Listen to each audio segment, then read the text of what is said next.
इकडे डोंबिवलीमधले बिल्डर अमित पाटील यांची हत्या करण्यासाठी आलेल्या गोळीबारामध्ये अंगरक्षक रवी शर्मा याचा मृत्यू झालेला आहे। राजकीय वैमनस्यातून हा गोळीबार करण्यात आल्याचा आरोप अमित पाटील यांच्या नातेवाईकांनी केला आहे। शिळफाटा रोडवरच्या काटई नाक्याजवळ अज्ञात हल्लेखोरांनी अमित पाटील समजून रवी शर्मावर गोळ्या झाडल्या।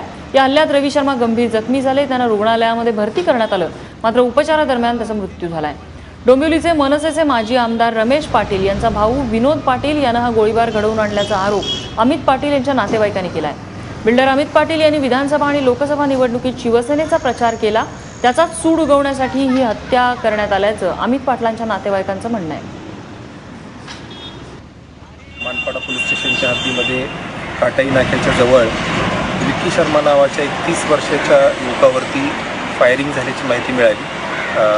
ताबडतोब मानपाडा पोलीस स्टेशनचे अधिकारी त्या ठिकाणी पोहोचले आणि विकी शर्माला पाठीमागून एक गोळी डोक्यामध्ये फायर करण्यात आलेली आहे। अमित पाटील हे एका राजकीय पक्षाशी संबंधित आहेत आणि हा विकी शर्मा त्यांच्याकडे गेले 4-5 वर्ष झालं बॉडीगार्ड म्हणून काम करतो, त्यामुळे हा हल्ला हा अमित पाटील यांना मारण्यासाठी झाला असावा अशा प्रकारचा संशय त्यांच्या वडिलांनी व्यक्त केलेला आहे। मला माहिती मिळाल्यानंतर मी स्वतः त्या स्पॉटवर देखील गेलो होतो आणि अमित पाटील याला मारण्यासाठी आले होते आणि त्यांनी विकी शर्माला मारलेले। पोलीस आयुक्त आणि जॉईंट कमिशनर या दोघांशी बोललो आहे आणि या संदर्भात जे कोणी आरोपी असतील त्यांना तात्काळ अटक झाली पाहिजे, त्यांना कारवाई झाली पाहिजे अशा प्रकारच्या सूचना देखील मी आयुक्त आणि जॉईंट कमिशनर यांना दिलेल्या आहेत।